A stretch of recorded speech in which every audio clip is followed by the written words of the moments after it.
I'm finally ready to put this workshop to use and start processing wood on my router tables.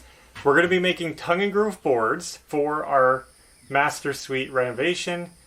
Our home has wood walls throughout, so we wanted to keep with that theme, do some tongue and groove. Unfortunately, the stores did not carry the tongue and groove we wanted, so we thought we might as well do it ourselves. For this project, we wanted a V-groove style board. Now these are tongue and groove boards with a V cut where they join. The problem was that I shopped around for the proper bit, and there are V-groove bits out there, but they're all set at a 45-degree V-groove. Now all the old wood in our house, the existing V-groove boards, they're a little bit wider. They're a 60-degree bevel.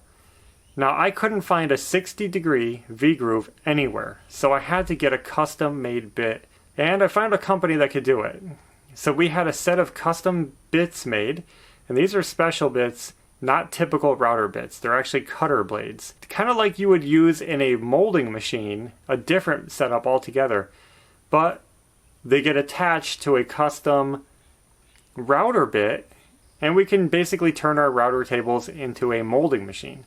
By getting these custom bits, I was able to get my 60-degree bevel, and it makes the V-groove flatter and wider. So instead of a V-groove like this, ours is more like this, and it makes it more pronounced because it spreads it out a little bit more.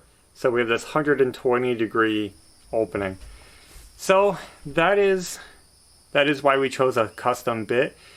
The only downfall I see with these bits is they are big and they're chunky and they cause a lot of vibration, and all that vibration was really just shaking apart my router tables. These are Craig router tables, and I had screws falling out left and right. The whole thing was falling apart on me.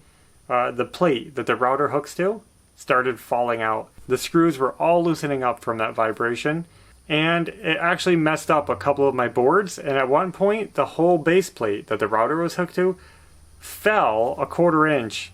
It was really not safe to work like that. So we had to do some custom work, and I don't want to make this video all about how we fix our router tables, so I'm not going to go into that. But we had to do a lot of work to stabilize these machines and stop them from just falling apart from the vibration. It actually took a long time. A big chunk of our day was just fiddling with the adjustments and getting the router tables to cut the wood properly and stay in line. The other problem with those custom bits is that they're made like these big wide wings, and while the vacuum system, the new vacuum, is doing a good job at collecting the dust, it throws some debris out. Because picture this big blade just slapping around, it's spinning, and it's flinging the wood chips quicker than the vacuum could even grab it. Mostly the big stuff. This causes two problems. First, it causes a mess. Yes, I can deal with a mess. The second thing is, it hurts. It feels like needles hitting your hands as I'm passing the wood through.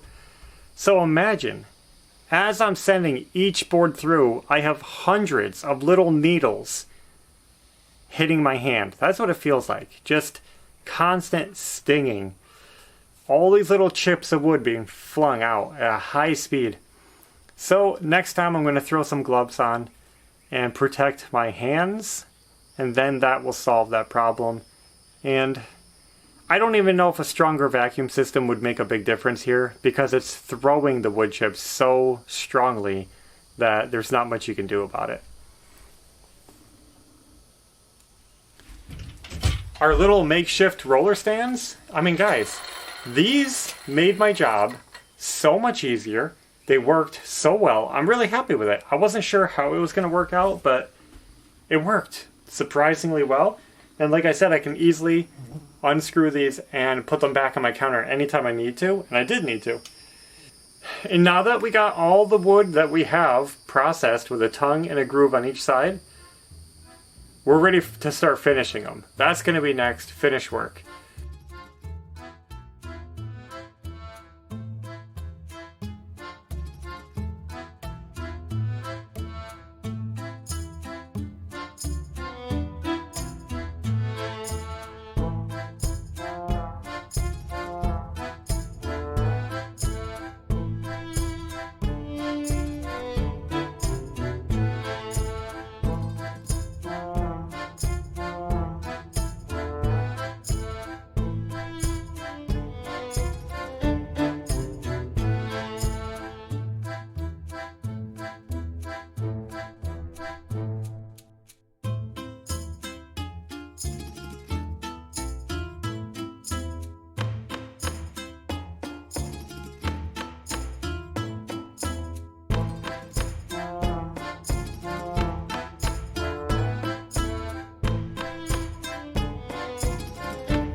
So as you guys saw, we finished all these boards with a white stain. We're using Minwax wood finish solid color stain, pure white, no tint.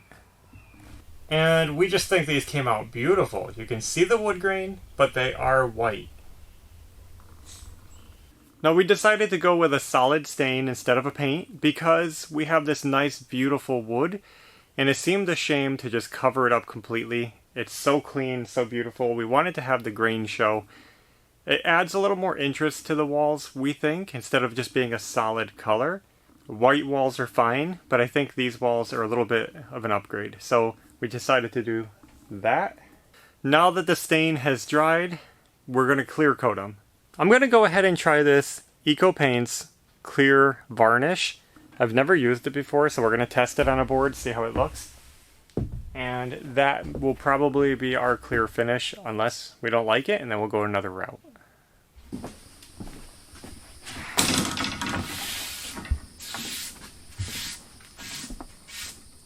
Oh, sliver! No, I'm kidding. So this is the technique we do. He poured the sealer in the container. He rolls it on to get it dispersed on the board.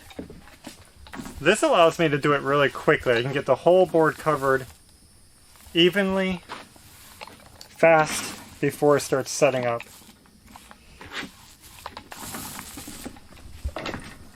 And then, to smooth it out better, he takes the brush and goes over it quick.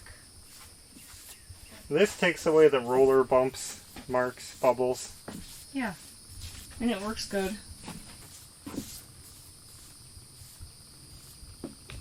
That's it. And it's done. Takes about 1 minute. And then we put it on our stack racks.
Now we are sanding down the clear coat, getting ready for the second coat.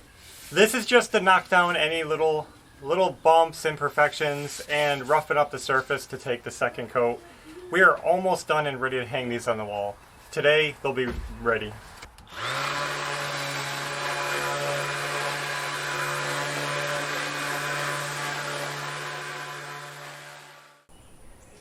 Well guys, we are finally done with our first batch of wood for the bathroom walls. This is such a good feeling to be at this point and this stage of the renovation. The wood came out beautiful. I did have some trouble with the tongues and grooves, but I think that when we get them on the wall, they're going to go together fine and you won't know it. We did work those problems out, and going forward, we should have perfect boards. The finish is beautiful. I wasn't sure if I was going to like the white stained wood, but it is really nice. And the semi-gloss finish we put on it looks perfect, almost perfect. If you look close up, you can see some of the brush marks, but it's nothing distracting. Overall, I'm happy with the whole project, the whole process. Came out perfect, and I'm really excited to just get it on the walls in the bathroom and see the bathroom coming together. We're going to save that for another video though. We'll get working on that soon. We really appreciate you guys coming along, following us on this journey. Thanks for watching, and until next time, Take care.